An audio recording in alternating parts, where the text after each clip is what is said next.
Namaskar students. In my today's video, I am going to discuss about Nernst equation. It's a very important equation from examination point of view. Say, if we are taking a cell, I am taking again copper zinc cell, Zn converts into Zn2 plus, salt bridge, copper 2 plus converts into copper. When concentration of Zn2 plus Cu2 plus is equals to 1m and temperature is 298 Kelvin. In that situation, we use E0 cell. We determine standard electrode potential, that is equals to E0 R minus E0 L, or you can say E0 cathode minus E0 anode, and both E0 cathode and anode are in term of standard electrode potential. But it is not essential that all the times your concentration is 1m. Say if concentration not equals to 1m and temperature say not equals to 298 Kelvin, in this situation we determine cell potential. We determine cell potential E cell, not E0 cell. And this cell potential can be determined using Nernst equation.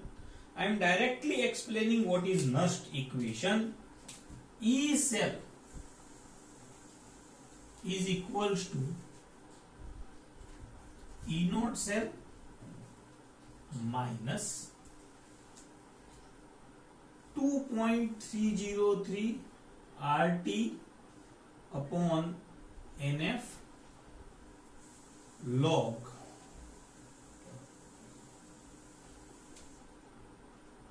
oxidation reaction upon reduction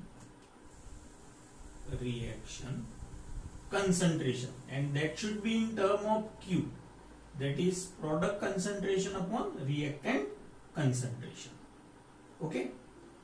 Now it becomes complicated. Oxidation half reaction, reduction half reaction, all the things we have to determine, right? So better way what we can do, first of all I will solve this 2.303 RT upon F. R is 8.314 joule per mole per Kelvin. T say we are taking 298 Kelvin. F, that is 96500 coulomb. N is the number of electrons involved in the process. So N will be not fixed, but these three terms are fixed, and when we solve we get E cell is equals to E0 cell minus 0.0591 upon N log. Now this oxidation reaction quotient upon reduction reaction quotient, it becomes very difficult. Instead of that we can simply say concentration of products upon concentration of reactants, each term raised to power of stoichiometric coefficient. Say again we are taking this reaction, Zn2 plus Cu2 plus converting into Cu. So convert this cell into the cell reaction. What is happening? Zn converting into Zn2 plus Cu2 plus is converting into Cu. Two things you have to keep in your mind. Cell reaction you have written now. Now Zn is converting into Zn2 plus, means how many electrons are involved in the process? 2. Take any one, either oxidation or reduction, because complete process is involving how many electrons? 2 electrons. These 2 electrons will be gained by Cu2 plus and converts into C. Okay, so what is the value of N now? N is 2. Okay, now E cell in the form of Nernst equation, how I can write for this cell is E naught cell minus 0.0591 upon value of N is 2 now log. See the product concentration. We have Zn2 plus and Cu. Cu in solid state, when we are expressing reaction quotient Q, solids are always ignored because their concentration remain constant. So it will be concentration of Zn2 plus upon concentration of copper 2 plus. Here Zn and Cu we have ignored. Why? Because their concentration remains same as they are solid.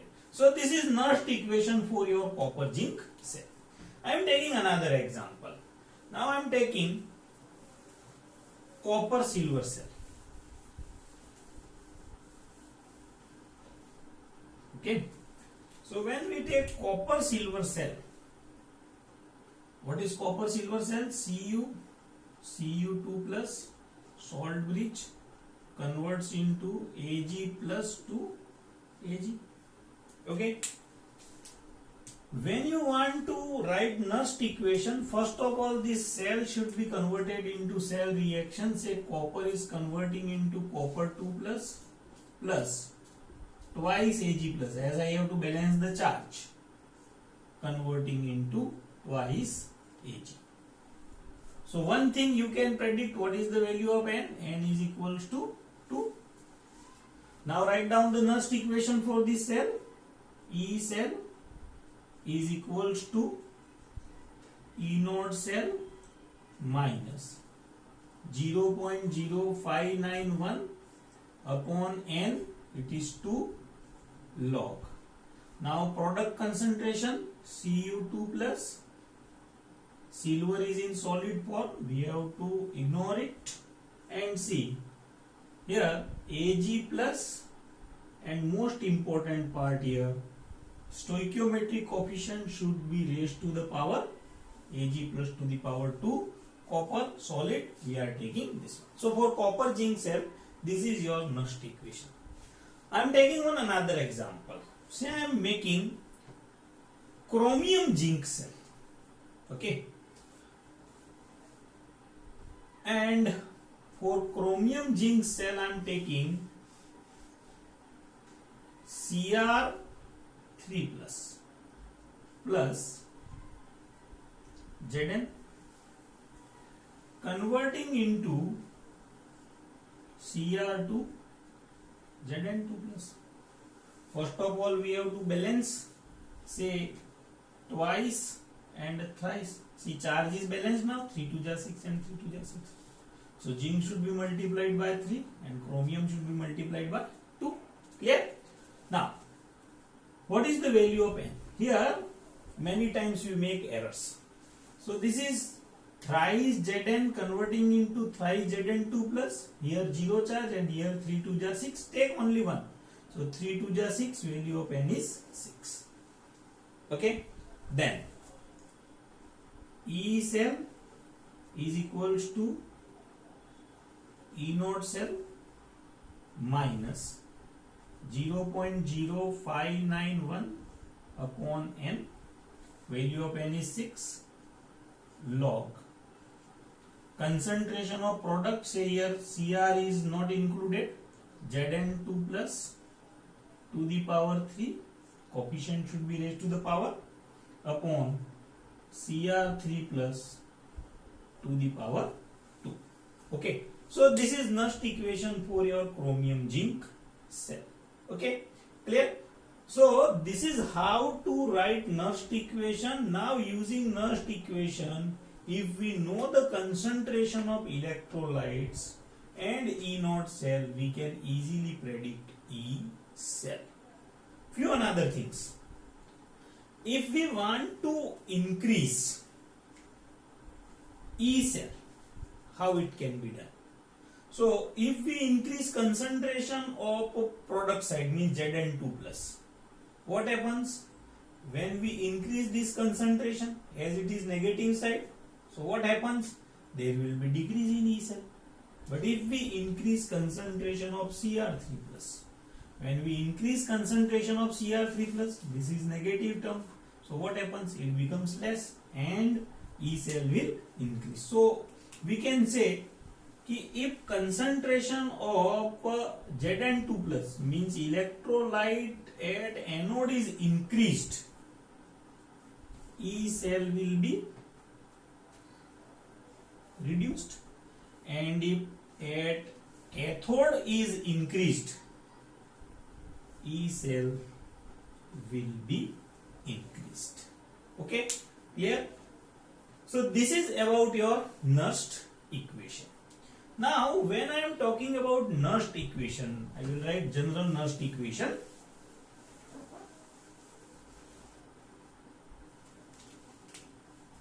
E cell is equals to E naught cell minus 0.0591 upon n log concentration of product upon concentration of reactant. Now what is happening when cell starts to work? Concentration at product means this anode as well as concentration at cathode. So E cell gradually decreases. When E cell becomes 0, this condition is called equilibrium condition. Okay, and what you can say, concentration of product upon reactant will be equals to equilibrium constant Kc Kp. Okay, so what I can write here, 0 is equals to E naught cell minus 0.0591 upon n log Kc, or I can say E naught cell is equals to 0.0591 upon n log Kc. This is one another important thing, important relationship between equilibrium constant and E naught cell. Okay, now next I am taking how this E naught cell or E cell is correlated with Gibbs free energy delta G. So if I am taking delta G naught, that will be equals to minus NF E naught cell. See one thing very clear in your mind. If E naught cell is there, we will be taking standard free energy. Okay, delta G naught. N is the number of electron, F is the Faraday's constant, that should be 96500, and E naught cell that you can predict by E naught R minus E naught L. And if E cell is given, in that situation delta G will be equals to minus NF E cell. Okay, delta G will be equal to what? Minus NF E cell. Okay, so if someone asks to determine free energy change, you have to determine E cell. If someone is asking for standard free energy change, you have to determine E naught cell. So three important relationships we have taken here. One is Nernst equation. Another is relation between E naught cell and equilibrium constant, and another relationship is E naught cell and delta G naught, E cell and delta G. Every time from these relationships we are getting questions in our board exam as well as in competitive exams. So we should focus on numerical based on these questions. Thank you. In next class we will be taking commercial batteries.